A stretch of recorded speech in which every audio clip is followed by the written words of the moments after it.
بسم اللہ الرحمن الرحیم۔ سمجھدار اور دانا عورت کی ایسی کہانی کہ دل چھو جائے۔ مردوں اور عورتوں کے لیے خاص تحریر۔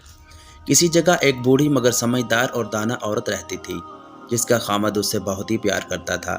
دونوں میں محبت اس قدر شدید تھی کہ اس کا خامد اس کے لیے محبت بھری شاعری کرتا اور اس کے لیے شعر کہتا تھا۔ عمر جتنی زیادہ ہو رہی تھی، باہمی محبت اور خوشی اتنی ہی زیادہ بڑھ رہی تھی۔ جب اس عورت سے اس کی دائمی محبت اور خوشیوں بھری زندگی کا راز پوچھا گیا کہ آیا وہ ایک بہت ماہر اور اچھا کھانا پکانے والی ہے، یا وہ بہت ہی حسین و جمیل اور خوبصورت ہے، یا وہ بہت زیادہ عیالدار اور بچے پیدا کرنے والی عورت رہی ہے، یا اس محبت کا کوئی اور راز ہے، تو عورت نے یوں جواب دیا کہ خوشیوں بھری زندگی کے اسباب اللہ سبحانہ و تعالیٰ کی ذات کے بعد خود عورت کے اپنے ہاتھوں میں ہے۔ اگر عورت چاہے تو وہ اپنے گھر کو جنت کی چھاؤں بنا سکتی ہے، اور اگر یہی عورت چاہے تو اپنے گھر کو جہنم کی دہکتی ہوئی آگ سے بھی بھر سکتی ہے۔ مت سوچئے کہ مال و دولت خوشیوں کا ایک سبب ہے۔ تاریخ کتنی مالدار عورتوں کی کہانیوں سے بھری پڑی ہے جن کے خامد ان کو ان کے مال و متاع سمیت چھوڑ کر کنارہ کش ہو گئے، اور نہ ہی عیالدار اور بہت زیادہ بچے پیدا کرنے والی عورت ہونا کوئی خوبی ہے۔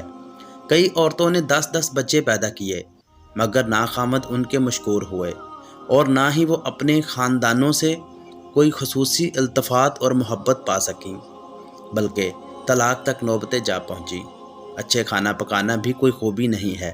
سارا دن کچن میں رہ کر مزے کے کھانے پکا کر بھی عورتیں خامد کے غلط معاملہ کی شکایت کرتی نظر آتی ہیں، اور خامد کی نظروں میں اپنی کوئی عزت نہیں بنا پاتی۔ تو پھر آپ ہی بتا دیں اس پرسعادت اور خوشیوں بھری زندگی کا کیا راز ہے، اور آپ اپنے اور خامد کے درمیان پیش آنے والے مسائل اور مشاکل سے کس طرح نپٹا کرتی تھی؟ اس نے جواب دیا، جس وقت میرا خامد غصے میں آتا تھا، اور بلا شبہ میرا خامد بہت ہی غصیلا آدمی تھا، میں ان لمحات میں بھی نہایت ہی احترام کے ساتھ مکمل خاموشی اختیار کر لیا کرتی تھی۔ یہاں ایک بات واضح کر دوں کہ احترام کے ساتھ خاموشی کا یہ مطلب ہے کہ آنکھوں سے حقارت اور نفرت نہ جھلک رہی ہو، اور نہ ہی مذاق اور سخریہ پن ہو، نہ اس میں کوئی سخر پن دکھائی دے رہا ہو۔ آدمی بہت عقل مند ہوتا ہے، ایسی صورتحال اور ایسے معاملے کو بھانپ لیا کرتا ہے۔ اچھا، تو آپ ایسی صورتحال میں کمرے سے باہر کیوں نہیں چلی جایا کرتی تھی؟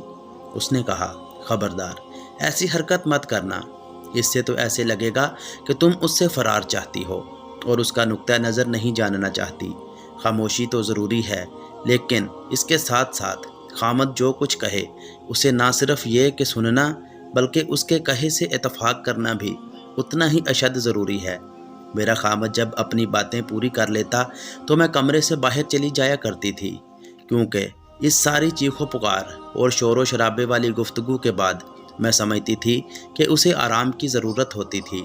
کمرے سے باہر نکل کر میں اپنے روزمرہ کے گھریلو کام کاج میں مشغول ہو جاتی تھی، بچوں کے کام کرتی، کھانا پکانے اور کپڑے دھونے میں بھی وقت گزارتی، اور اپنے دماغ کو اس جنگ سے دور بھگانے کی کوشش کرتی جو میری خامد نے میرے ساتھ کی تھی۔ تو آپ اس ماحول میں کیا کرتی تھی؟ کئی دنوں کے لیے لا تعلقی اختیار کر لینا، اور خامد سے ہفتہ 10 دن کے لیے بول چال چھوڑ دینا وغیرہ۔ اس نے کہا، نہیں، ہرگز نہیں، بول چال چھوڑ دینے کی عادت انتہائی گھٹیا فعل اور خامد کے ساتھ تعلقات کو بگاڑنے کے لیے دو رخی تلوار کی مانند ہے۔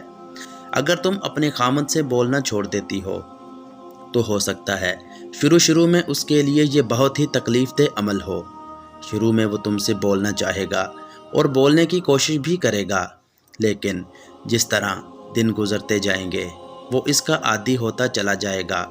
تم 1 ہفتہ کے لیے بولنا چھوڑو گی تو اس میں تم سے 2 ہفتوں تک نہ بولنے کی استعداد آ جائے گی، اور ہو سکتا ہے کہ تمہارے بغیر بھی رہنا سیکھ لے۔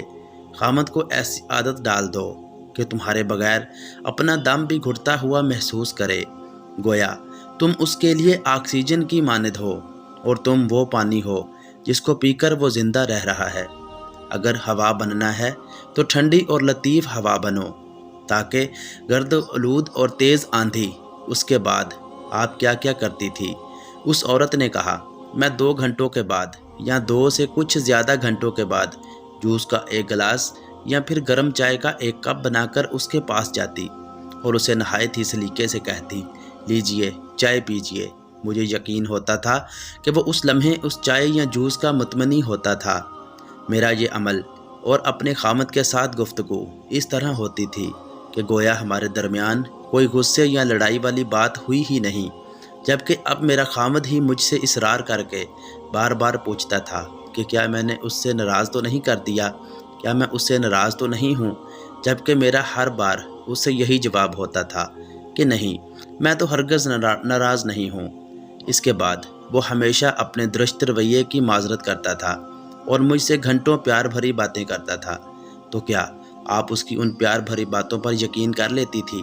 ہاں بالکل، میں ان باتوں پر بالکل یقین کرتی تھی۔ میں جاہل نہیں ہوں۔ کیا تم یہ کہنا چاہتی ہو کہ میں اپنے خامد کی ان باتوں پر تو یقین کر لوں جو وہ مجھ سے غصے میں کہہ ڈالتا تھا، اور ان باتوں پر یقین نہ کروں جو وہ مجھے پرسکون حالت میں کرتا تھا؟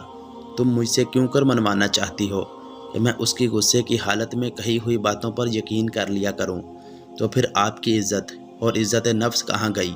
کاہے کی عزت اور کون سی عزت نفس؟ کیا عزت اسی کا نام ہے؟ تم غصے میں آئے ہو ایک شخص کی تلخ و تراش باتوں پر، تو یقین کر کے اسے اپنی عزت نفس کا مسئلہ بنا لو، مگر اس کی ان باتوں کی کوئی اہمیت نہ دو جو وہ تمہیں پیار بھرے اور پرسکون ماحول میں کہہ رہا ہو۔